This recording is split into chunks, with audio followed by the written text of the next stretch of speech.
Well, good morning. Welcome to a beautiful summer day in Grass Valley. I'm Lisa Swarthout. I'm the District 3 County Supervisor, and the Grass Valley Air Base is in my district, so I'm very happy to be here this morning. California is at the forefront of climate change. Wildfire and extreme weather events have wreaked havoc in many of our communities in the state. Small counties like ours have endured incredible hardships for many of our residents. We are very grateful to have this CAL FIRE Air Base in our community and part of the Nevada County Air Park. We know the resources that they have provided to us have made the difference between life and death during major wildfire events. The historic investment from the state of California has allowed CAL FIRE to create the largest firefighting force in our state's history, and for this we are very grateful. In May of this year, our Nevada County Board of Supervisors accepted a $1.7 million grant from CAL FIRE to help reduce hazardous fuels on evacuation routes and in the wildland-urban interface. I'm happy this morning to have the opportunity to thank them personally. As we approach the 4th of July holiday, and we'll be experiencing our first major heat wave of the summer. If you'd been here last week, it was 68 degrees, so I apologize. We ask our residents to be vigilant about helping us to prevent wildfires. To get more information on wildfire prevention, please visit the website readyforwildfire.org, or if you're a Nevada County resident, please visit our readynevadacounty.org.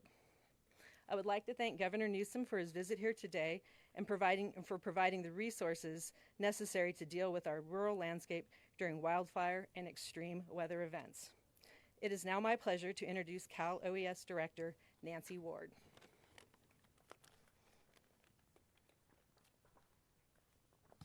Thank you, Supervisor, and good morning. As Supervisor mentioned, I'm Nancy Ward. I'm the Director of the California Governor's Office of Emergency Services. And with another wildfire season now upon us, we're proud to stand together, shoulder to shoulder with Governor Newsom and our partners at CAL FIRE to work together to protect Californians. My colleague, Chief Tyre, will be talking about the upcoming season and the outlook. But however, what I can say with certainty is that nowhere in this country are we better positioned to fight fires. While California may lead in the uniqueness of disasters, we do have the benefit of the best trained, the best equipped, and the most tested first responders anywhere in the world. These partnerships are even more important as California experiences more frequent and severe disasters. In just the past few years, we've done record wildfires, a generational pandemic, historic drought, atmospheric rivers and flooding, power outages, and many, many more. To rise to meet these challenges and keep California safe, we continue to grow and evolve our emergency response capacity. Under the governor's leadership and support, our state has made historic investments in science, technology, and personnel that allow us to detect new fires in real time. We also are leveraging new technology, like our state-of-the-art detection aircraft that is behind us called FIRIS, and that's for Fire Integration Real-Time Intelligence System. Creating the nation's most advanced wildfire threat intelligence center, pre-positioning fire and rescue resources before the fire starts, creating personnel in our incident management support teams and our state operations center year-round, and upping our game, all to detect that rapidly and all to detect fires much more rapidly and to put them out more quickly. But we also realize that disproportionately disasters impact our most vulnerable members of communities. The state has invested hundreds of millions of dollars in new programs to build community resilience through our Listos California program, and we are actively working to keep these Californians safe from wildfires and other disasters. While the challenges ahead are great, we're taking action like never before to be ready. So when fire strikes or any other disaster, we will be ready, we will be there, we'll be here for each other and for the citizens of California. Thank you. And now it's my pleasure to introduce my colleague, CAL FIRE Chief Joe Tyler.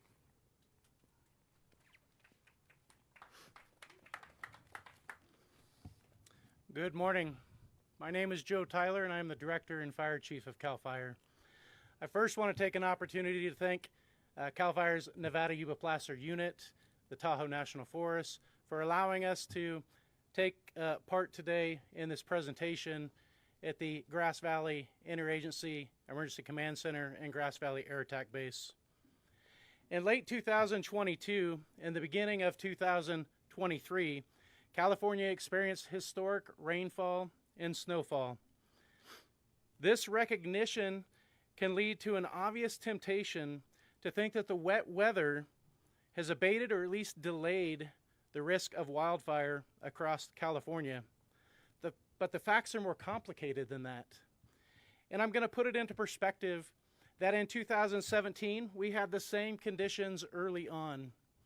And then in late 2017, there was significant wind coupled with dried vegetation that burned over 1.5 million acres. 47 lives were lost in 2017, and almost 11,000 structures were destroyed in those fires, largely in the North Bay and the Napa Valley. And while there's been a reduction in the number of fires early in the season due to that rain and that snow that we talked about, the protracted drought that has occurred over the years that has created significant dead fuel also has left dry fuel, and that dry fuel does not recover in a single year of rain and snow. The abundant rain has produced tall grass and other vegetation that's dried out already and is ready to burn. As the conditions warm and dry and we see over 100-degree temperatures in the Sacramento area over the weekend, the sources of fuel for wildfire are becoming more susceptible to burning. And just last week, CAL FIRE had over 300 wildfires that we supported across the state. And as the 4th of July is quickly approaching us, I'm asking each of you to be mindful of how quickly a fire can have devastating consequences. With the support of Governor Newsom, his administration, and the legislature, CAL FIRE is prepared. CAL FIRE is fully staffed with all of its fire engines, its bulldozers, its aircraft, and all the available hand crews that we have that can respond to our fires. Our local, state, federal, and tribal fire and law enforcement partners are ready as well. Though through a magnificent mutual aid system in California, all allied agencies come together to evacuate and mitigate emergencies that we encounter. In addition, displayed behind me, is our world-class aviation firefighting fleet. Governor Newsom authorized us also to enter into agreements to bring additional helicopters, private firefighting helicopters and aircraft into the system that have made a difference last year and have already made a difference this year as well. And for the second year in a row, CAL FIRE will begin flying its Firehawks, like the one sitting behind me, at night. And at a minimum, we'll have 3 staffed 24 hours a day. One located in Vina, just north of Chico, Hemet Ryan in Riverside, and Prado in Chino. We're advancing technology, and it's technology like night vision goggles that are allowing those helicopters to fly at night. Mountaintop cameras that are utilizing validation tools and being able to move into an era of artificial intelligence to be able to detect and model fires and to provide persistent coverage over fires so we constantly know what the fire is doing. It's important to note that CAL FIRE and its contract county partners have completed over 348,000 defensible space inspections this year, well over our target at a minimum to meet or exceed 250,000. And we continue to make strides in our fuels reduction and prescribed fire efforts. Likewise, it's important that we plan for the future. And so we plan for things like providing opportunities for our California Conservation Corps members to find opportunities for seasonal and full-time employment, our veterans to do the same, and through a Camp Cinder program have been providing efforts for 62 young women to experience what it's like to work for CAL FIRE. Wildfires are a fact in California. It's not a question of if, it's a matter of when that fire is going to strike. And it's extremely important that we are all prepared. As we enter the holiday weekend and throughout the 2023 fire year, the California Fire Service is relying on you to help reduce the risks of wildfires across the state and the damage and destruction that they do. So we ask that you work to create a minimum of 100 feet of defensible space clearance around your structures. But we also ask that you do that during a time of day that won't likely ignite a wildfire. Have your addresses clearly marked on your home, because when seconds count, we need to be able to find you. Create an evacuation plan and have go bags. And most importantly, listen to our fire and law enforcement partners when they ask you to evacuate. Your life and ours will depend on it. You can find more educational information on ways to reduce the hazards and risks associated with wildfire by going to our websites, fire.ca.gov and readyforwildfire.org, or by visiting your local fire stations and getting educational information there. I'd now like to introduce CAL FIRE's helicopter program manager and chief helicopter pilot, Ben Berman, to speak about our aviation fleet and specifically the S-70I helicopter behind us. Thank you.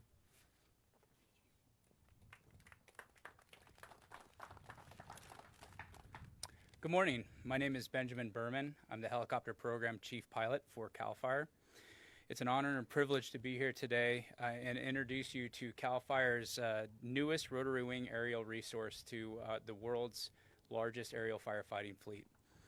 The S-70 right here behind us, it's called the S-70 CAL FIRE Hawk, built by Lockheed Martin Sikorsky. It's outfitted by United Rotorcraft and offers the state 300% increase in fire suppressant capacity and 30% faster delivery of that fire suppressant. In contrast to our legacy rotary wing aircraft, the UH-1H Huey, it has been a game changer. As a technologically advanced aircraft, this platform dual engine capability, state-of-the-art displays, and nearly double the horsepower safely delivers our helitack crews to incidents day or night and can seamlessly transition from fire suppression to hoist air rescue to vegetation management without any further configuration. With its night vision goggle capability, qualified flight crews are no longer restricted to daytime operations only. In 2022, CAL FIRE successfully showcased this capability on the Electra, the Oak, the Fairview, and the Mosquito incidents, where flight crews supported ground resources and fire suppressant drops and reconnaissance, logging over 55 hours. As we are well aware, ground crews from CAL FIRE and our interagency and local government partners control, contain, and extinguish wildfires. But the CAL FIRE Hawk behind us provides them the essential tools in achieving that objective. At this time, it is my privilege to introduce Governor Newsom. Thank you, Ben.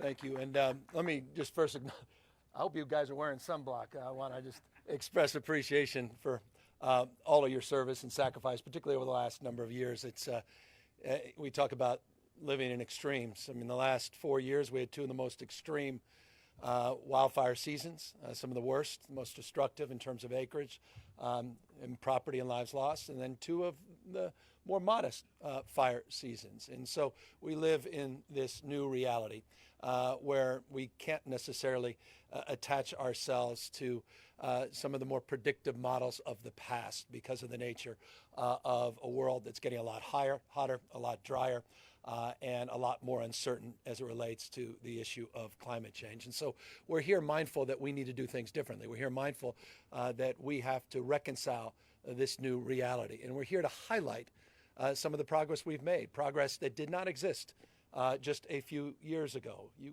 look at some of the tools and the technologies you see behind me, none of them existed just 5 years ago. Maybe the S2s did in terms of being the backbone of the fleet, but certainly not the Firehawks that Ben was just highlighting. We've gone from a old Huey model, these 1970 Huey helicopters, to the state-of-the-art Firehawks that, as was noted last year, were used for the first nighttime suppression efforts in our state's history. One of the few jurisdictions in the world that are providing that kind of nighttime wildfire suppression efforts.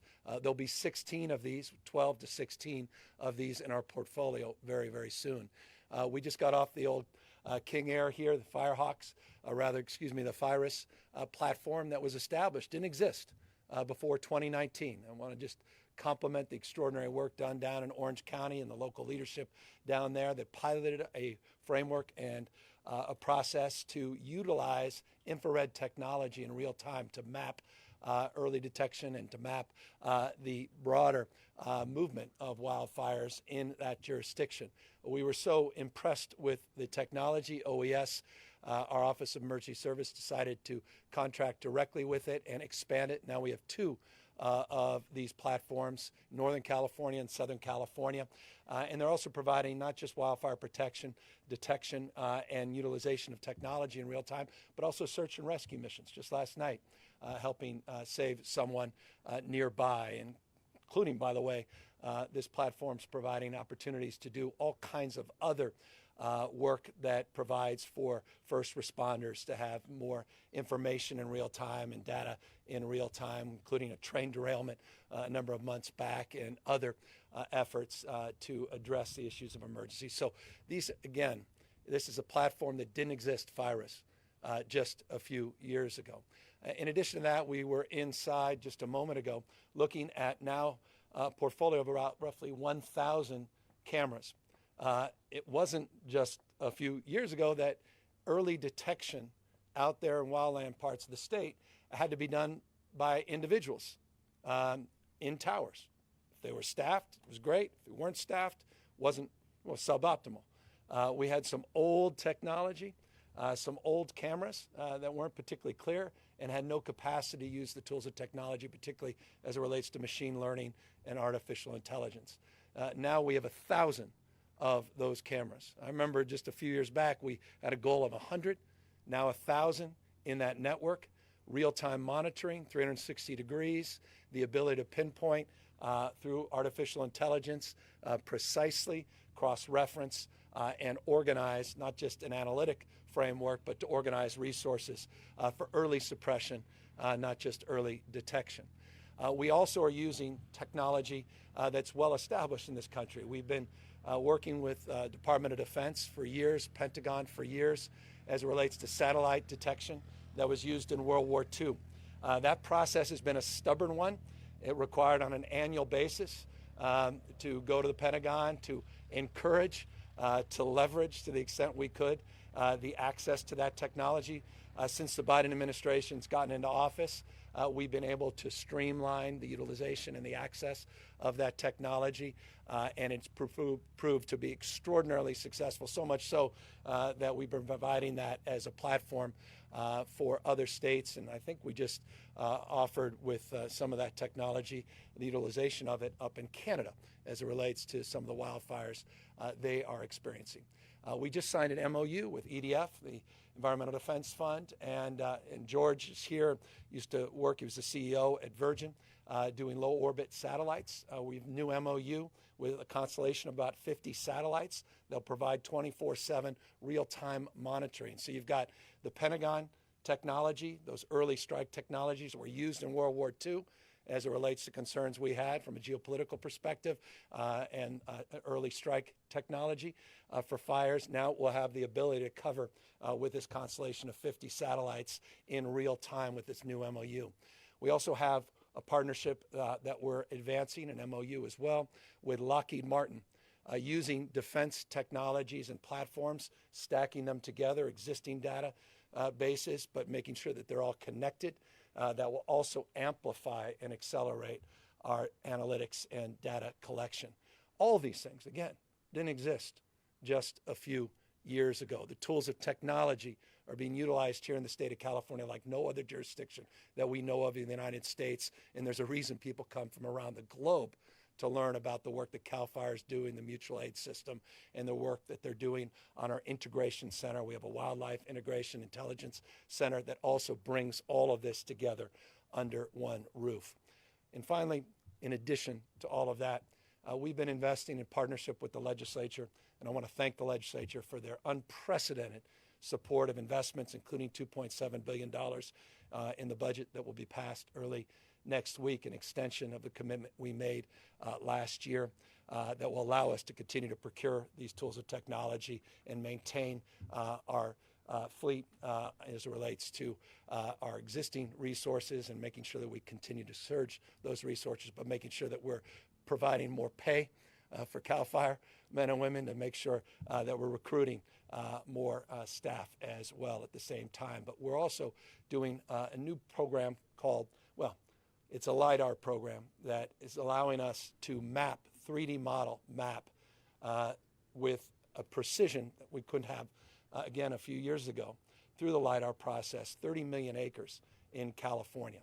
And so we're overlaying that LiDAR mapping, using these tools of technology and AI, cross-pollinating these platforms as it relates to real-time assessments, as it relates to our camera technology, and having that satellite technology, all of that integrated and stacked in a way where we can truly express ourselves as a leading, technologically advanced fire fighting, seasoned professional operation here in the state of California. So that's my long-winded point, because I don't think that point is made enough of how we are modernizing our approach and how we're meeting, dare I say, the moment, addressing the nature of the change and the extremes that we're now challenged with in this state.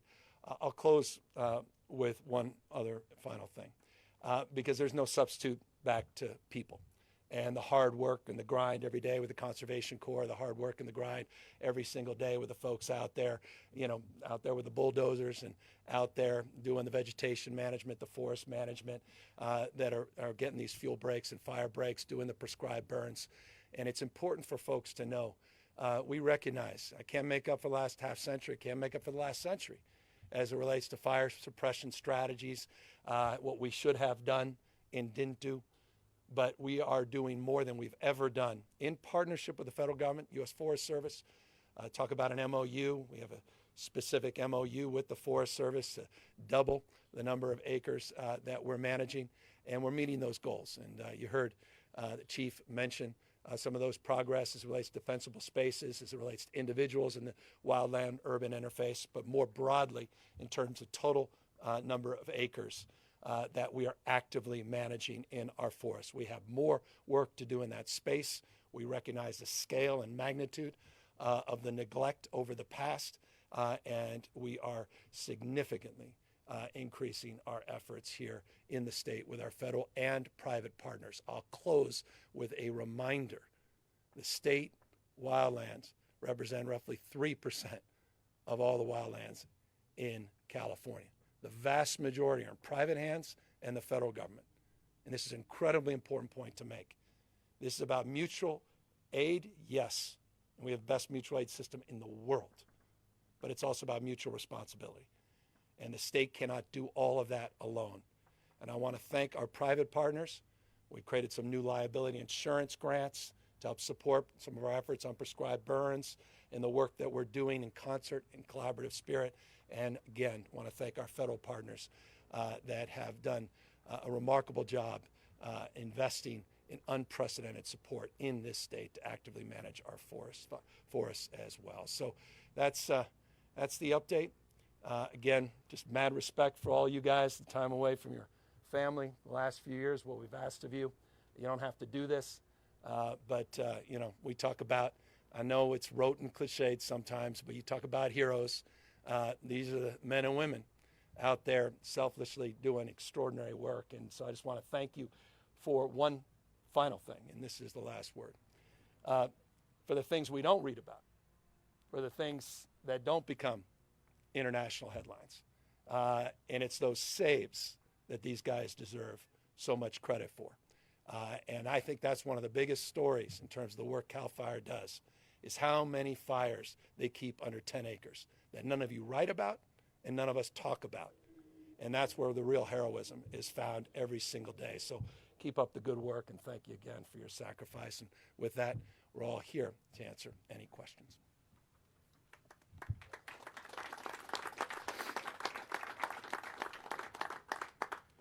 Good morning, Governor. I'm Pascal from Ubernet, and we are based here in beautiful Nevada County. But as you can see, we have climate change is not sparing anything. We have beetle kill trees everywhere, and you mentioned the LiDAR technology, and I was wondering if you could elaborate a little bit what the LiDAR mapping will be used and how it will be made available to large private landowners, so that we can all maybe get a little bit ahead, and that the 1.5 degrees Celsius that is looming over us everywhere, even in this area, so that what can be done, how will these resources be shared? Love that. Joe, why don't you talk a little bit more about the progress, not only in terms of the 3D mapping and modeling, but also in terms of providing that as an open source for the private sector. Thank you, Governor, and thank you for the question. So we know through LiDAR efforts of our federal partners a few years back that we had 129 million dead trees across the central and southern Sierras. And then that number increased yet again. My apologies, somebody's over the top of us. But that number increased yet again. And we saw, as you mentioned, the beetle kill and the dead and dying trees that have moved far north here into Nevada, Yuba, Lake counties, and quite frankly, all the way to the north. So the investment of $30 million largely right now into the Natural Resources Agency to work on this collaborative effort, and then again working with the FIRUS platform and Cal OES to be able to map the entire state of California would be the goal at the end of the day. Then to be able to work with our local, state, federal, and private partners, as the governor said, to be able to get the work done on the ground. It is about sharing that information.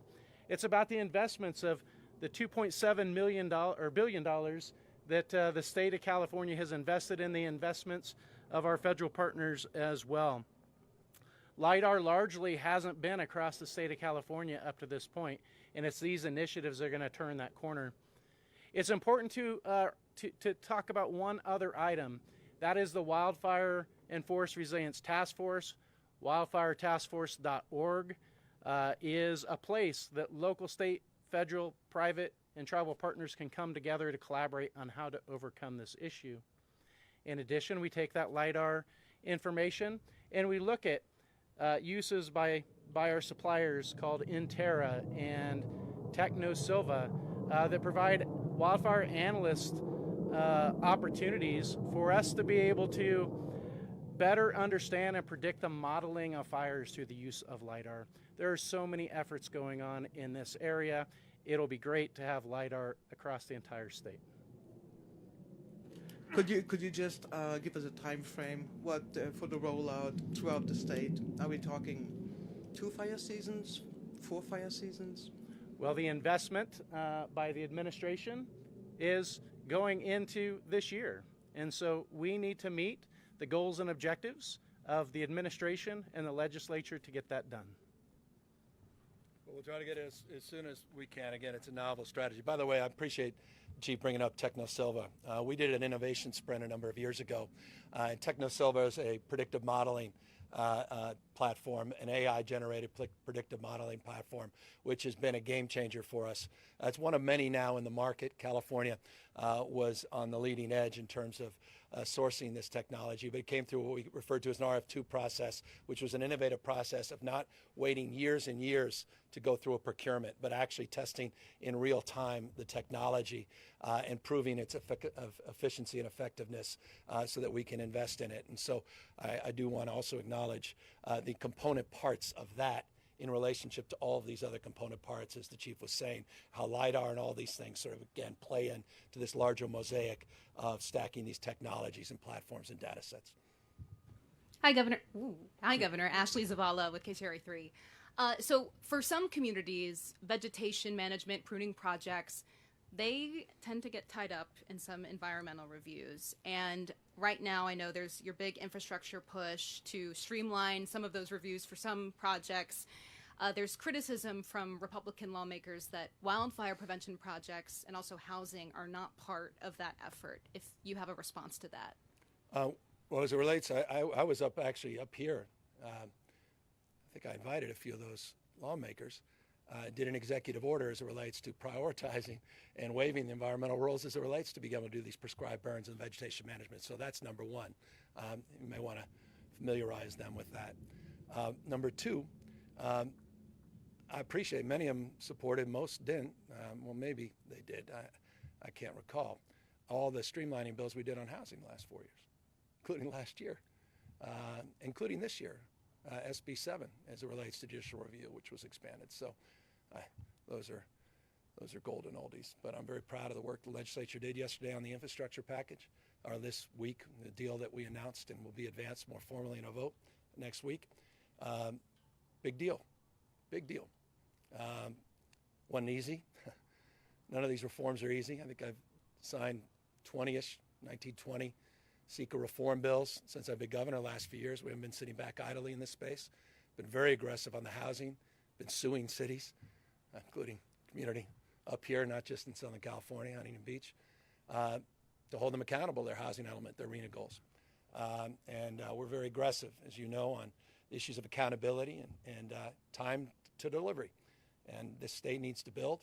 If you want to address the extremes and you want to move to change the way we produce and consume energy, that means we have to be big in big things. And those are the big projects that need to be developed to advance that transition, to advance the call to address the issue of climate change, to make real the investments, unprecedented, $50+ billion of investments the state has put up to be able to garner more support from the federal government, to be more competitive, bringing down federal discretionary grants. And California is stepped up. And so with deep respect, I want to thank the leadership of both the Assembly and the Senate for the work they did, the budget chairs, to make this infrastructure package happen.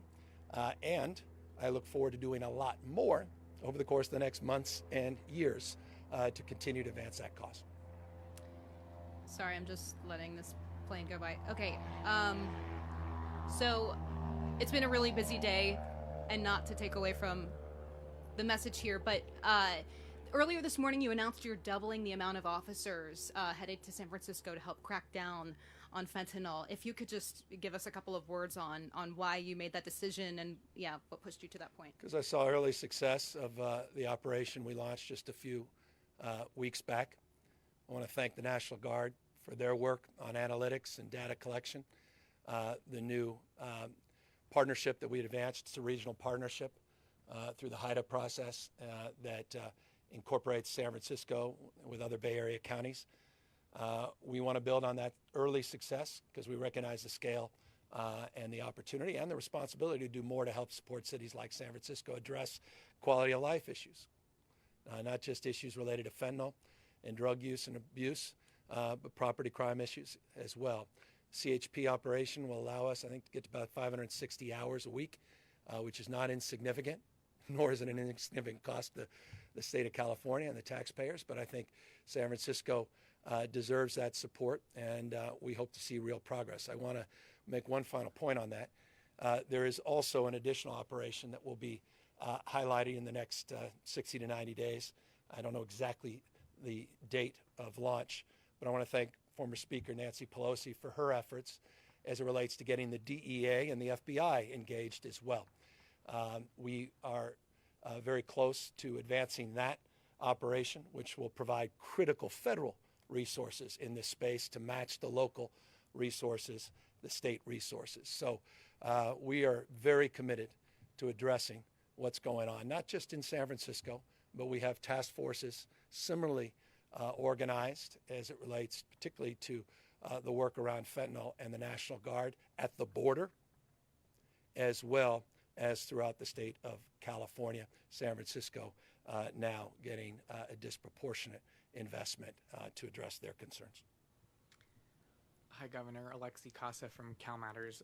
I wanted to ask you about the Reparations Task Force meeting today to present its final recommendations and some comments you had made, about reparations potentially meaning more than checks, and whether that means that California should pursue reparations that is not checks. Do you think California should pursue a non-financial form of reparations out of this process? I appreciate the question and look forward. I think the report formally being sent to the legislature today. I haven't had a chance to read it. Look forward to reading it. I've been pretty consistent in my public comments that that's what I intend to do. Take this very seriously, and I take the responsibility to answer and to be accountable to what's going on as it relates to race and race relations in the state and the nation. I am very mindful of our past. You may recall just a few months ago, I took a few days, spring break, with my kids. I went to the South. Was there getting more educated on history of Jim Crow and the history of the second slavery in this country as it relates to convict leasing, which is not well known and understood in this nation. It only reinforced my anxiety and concern about the world we're living in and the disparities that persist in this country. And to be candid with you, also reinforces my concern about the decision, unsurprising nonetheless, of the U.S. Supreme Court today as it relates to ending affirmative action, which in the state of California will not have a disproportionate impact since that's been established under Prop 209 in 1996, the UC system, formerly in 1995, even predating Prop 209. But the impact that had on black and brown communities was profound. For those that are wondering what's going to happen in their states, they don't only have to look to California to know exactly what's going to happen. You're going to see a significant decline in African American and Latino admissions in institutions of higher learning. We had roughly a 50% decline, just shy of 50% decline within the first 3 years of Prop 209 at UC Berkeley, UCLA. Just last year, just to underscore the nature of the world we're living in, only about 228 African American students were admitted at Berkeley, 7,000 admissions, just 228. I'm very concerned about this. I think you should be as well. And I'm frankly unsurprised because we have a Supreme Court that wants to bring us back to a pre-1960s world. We're experiencing this rights regression on civil rights, on voting rights, on LGBTQ rights, on women's rights, women's access to contraception, not just access to reproductive care. It's a very serious moment in our nation's history. And you're seeing this rights roll back in real time, this regression in real time, and I hope folks wake up to it. And so this Reparations Task Force, the report, in the context of that decision today, only reinforced the seriousness, purpose to which we will review it, and we'll make a determination, and I'll make subsequent statements after I have the chance to read it. And then just another question related to the interview you gave this morning with the San Francisco Chronicle about the increase in officers to deal with the fentanyl situation. Would you like the legislature to send you a bill this session that increases penalties for fentanyl dealers? We have plenty of laws in the books. I'd like to see us enforce the existing laws, and then we can have conversations about new laws. Maybe I'm a little old-fashioned. I meet with folks saying, well, what can we do about property crimes? I said, enforce the law. No one has a right to smash your window. No one has a right to terrorize you, put you at harm's risk. The law's on the books today. They exist today. Enforce the laws. We got Care Court coming online as it relates to some of the more extreme challenges. It relates to people that are self-medicating with dually diagnosed with bipolar disorder, schizophrenia, paranoia, people that are struggling with psychosis disorder, schizophrenia spectrum. We got a mental health bond that I'm promoting, working with the legislature to reform, that allows substance use disorder to be a beneficial use of Mental Health Service Act money, which it's not currently today, as an exclusive framework. More housing in that space, but I'll consider any legislative bills as they come down to me. I think we started with 2,700 You write about this more than I do. And I think there's over 1,000 still making their way towards me, and things change dramatically every week when they gut and amend things, which you have to explain to me after 4 years as governor. I don't even understand that process, and we'll see what lands on my desk. Hi, this is Adam Beam from the Associated Press. Governor, the State Farm recently announced they're pulling out of insuring homes in California, citing the wildfire risk. I'm wondering your emphasis on the technological advancements of CAL FIRE today. Is that, are you trying to make an appeal to them that, hey, we're prepared, we can come back? Is there anything you can do, your administration, to bring them back? Well, yeah, no question, there is. I mean, but we have to do our job. Mother Nature's doing her job. She say this all the time. She bats last, she bats 1,000. Mother Nature's chemistry, biology, and physics.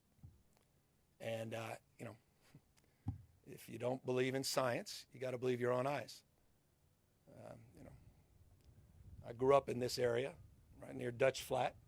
I still have a house in Dutch Flat. I think we're on the state fair plan, have been for years, even before the State Farm pullout. So I'm well aware, intimately aware, of this anxiety and stress as it relates to the impacts on insurance market, and was well aware. And I got to give State Farm credit. They were very proactive with our administration.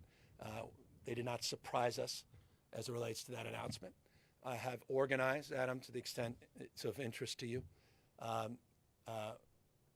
month or so ago, an internal work group on this subject in anticipation of that announcement. We have not sat back passively on it. We have been anticipating that, but we have to do our part in terms of wildfire prevention and protection, not just detection and ultimately suppression. We've got to do more to mitigate, and that's why this state's doing more than any other state to address the issue of climate change, doing more to accelerate now with the infrastructure package, these clean energy projects, and doing more, as we announced today, thank you, in the context of the question, on technology stacking as it relates to fundamental traditional investments in vegetation and forest management. But I'm very, very mindful, and I assure you this is a top agenda item for our administration, working with the insurance commissioner to address the insurance market in the state. And Governor, when it comes to the affirmative action ruling today, you and your administration have worked quickly to respond to previous rulings, including rulings on guns and abortions. I'm curious if you have a response plan to this. Is there anything you can do, or do you have more difficult because of Prop 209? I mean, California is America's coming attraction on this. I mean, I think this surprises probably 8 out of 10 people that this doesn't have a huge impact on California. You'd think, oh, hold on, this must have a profound impact on California. We are not allowed on the basis of Prop 209 and the actions at the regental level in 1995. You may recall, 94, 95, it was all Prop 187, and then it was eliminating affirmative action at the UC regions, and then led to 209, codified, went into effect in 97. And we've been working against that. I've been on the UC regions for years and years and years, hundreds of millions of dollars to mitigate the impacts of that decision. And we've barely moved the needle. That's a very ominous point. California's sincerity to address the issue of diversity and inclusion and equity. I know it's a 3-letter word. It's a 4-letter word to some members, some leaders in other states. And CRT, DEI, ESG, it's whatever can distract you from other things. We take it very seriously. We're a majority-minority state. We celebrate our diversity. We won't tolerate it. But that impact of Prop 209, the impact the regions made, has been profound and consequential. And now the impacts will be felt in private universities, not just public universities. The impact will be felt at Stanford and USC and Caltech and other universities that will struggle like the UC and CSU systems have struggled to make up for it. It's going to have a big impact across this country. Again, trying to roll back the rights that have been advanced the last half century. They want to bring us back to a pre-1960s world. And that may be romantic for some, but I don't think it's consistent with the progress and the promise that we've made over the course of the last half century. And we're going to fight hard to continue to advance our cause. And Adam, we've been trying our best at the UC CSU, and to the extent we have a lot to share with others, we have already done that.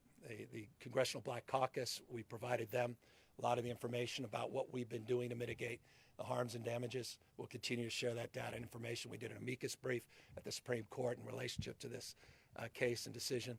Obviously, had little to no influence. Again, unsurprising, the 6-3 extreme conservative majority in the Supreme Court. Good morning, Mr. Governor. It's Eitan Wallace here with Nexstar Media. And first of all, I'm the final journalist to ask these last two questions. And They're then always the ones that get you in trouble. Yeah. Thank you. Good morning, CAL FIRE folks and Cal OES. Thank you for your service. First question, I said 3% number you mentioned about those wildlands. Yeah. State owns 3%. So in the sense of the federal government and the private owners, what is your message to them as we approach this peak fire season? Well, we're partners, and we've established some new lines of engagement that I'm really proud of. And let me, it's fair. The Trump administration, we established an MOU with the Trump administration on the federal framework. The problem was they never funded it. Biden administration has helped fund it. And that's a significant advancement. What's significant about the Memorandum of Understanding, which is just a fancy word of saying we have an agreement in principle to advance a collective goal and cause, is that it's around prioritization and it's around collaboration so that we're not doing these separate projects in silos. And it's about looking, and that's where LiDAR comes in, and AI technologies, and all our predictive modeling, and everything else we've been talking about here.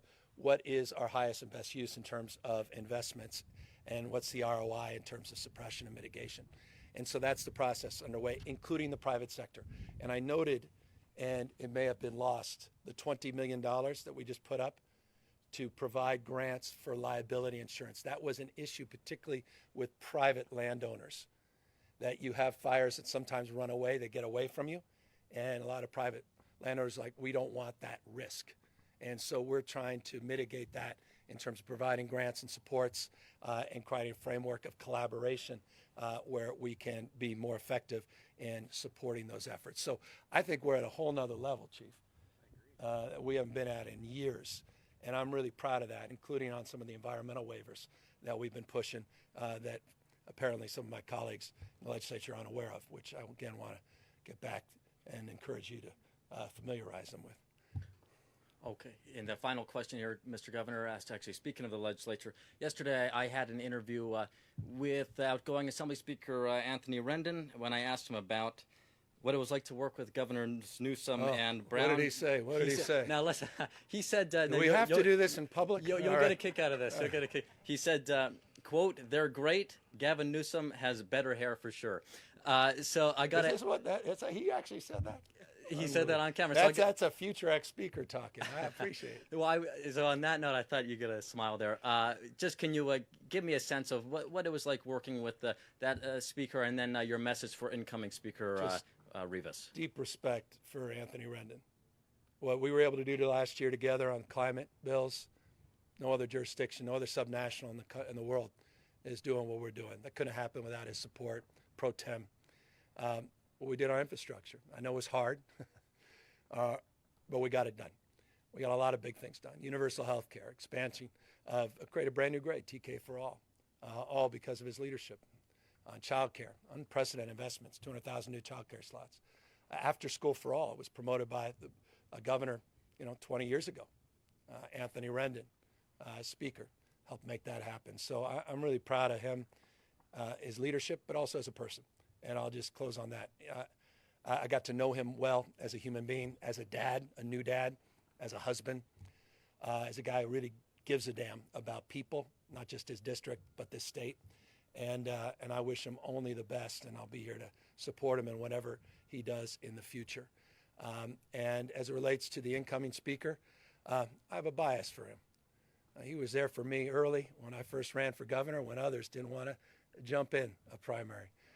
I'm a big fan of the incoming speaker. So I feel blessed because this is not always the case.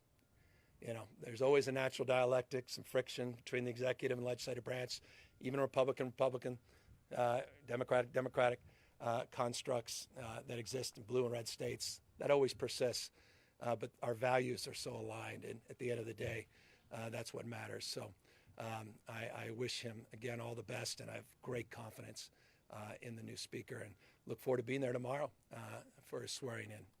With that, thank you all very much for your time and attention today. Thanks.